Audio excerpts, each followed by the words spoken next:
All right, we're going to continue to evaluate functions. Okay, we have do more examples on evaluating functions. So here we substitute x for -1/2.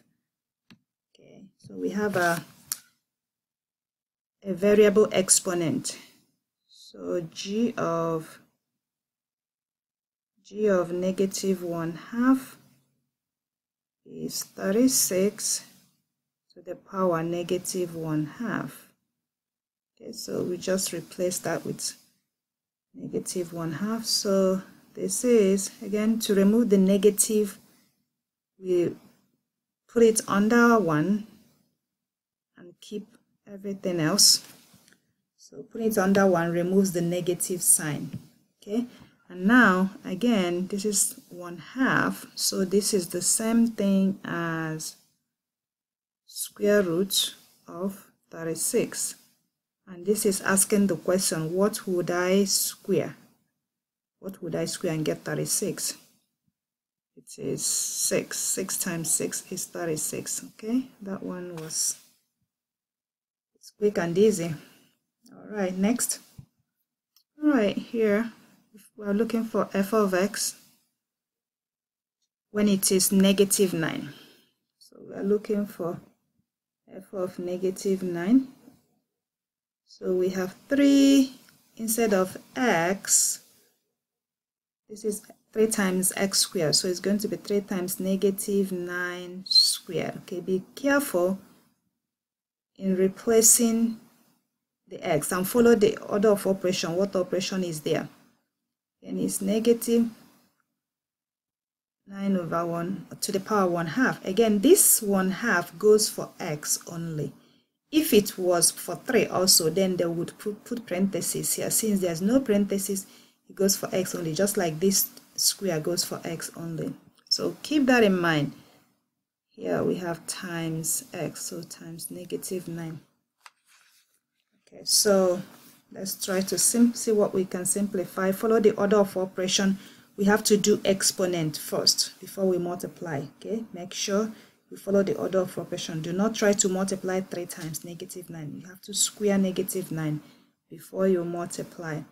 So this times -9 times -9 is +81. Okay, we can put that separate since this is addition here. Okay, and the same thing here, we need to square -9 before we multiply by 3. So, oh, sorry, this is 1/2. This is 1/2.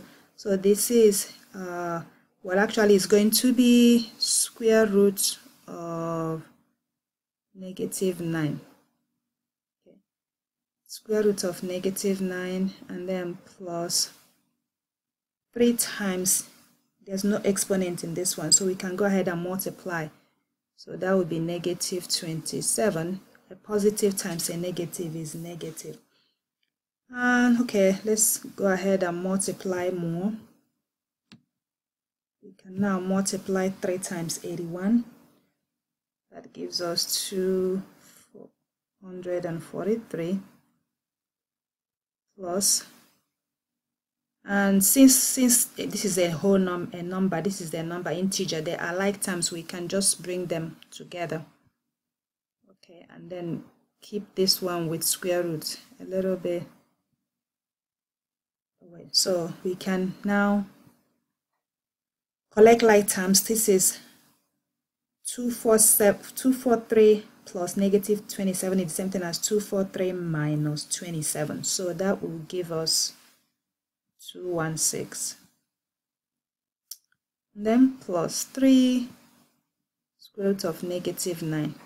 Well, if you remember, square root cannot be negative. No real. If it is negative, it means it's going to be an imaginary number, so, or complex number. So we can simplify whenever we are dealing with imaginary or square root complex number. All we need to remember is that square root of -1 is equal to I, which is the imaginary number, that these two expressions are equivalent. You can substitute each with the other. Okay, that's all. That's all. So here we can keep this is 3 times, we can make this to become 9 times -1. So that way we can take away that imaginary number and still simplify the 3. This is 3, let me keep it in parentheses. So 3 times square root of 9 times square root of -1. Okay, we can, because it's multiplication, we can, under the square root, we can separate them. Okay, and this one is multiplication also, so if it was addition, then we won't be able to do that. So we have 3 times, and then the square root of 9 is 3. That's good. And then we have the square root of -1. We can just keep it like that for now. To simplify these, keep 216. Because of this addition here, it means this is a separate term and these are separate terms. So, but we can multiply 3 times 3 and get 9. So, but we cannot add this 9 to 216 because it goes with term with this. But then, see the expression here, that negative square root is equal to I, imaginary number. So we can replace this -1, substitute it with I. Okay, so that gives us 216 plus 9i.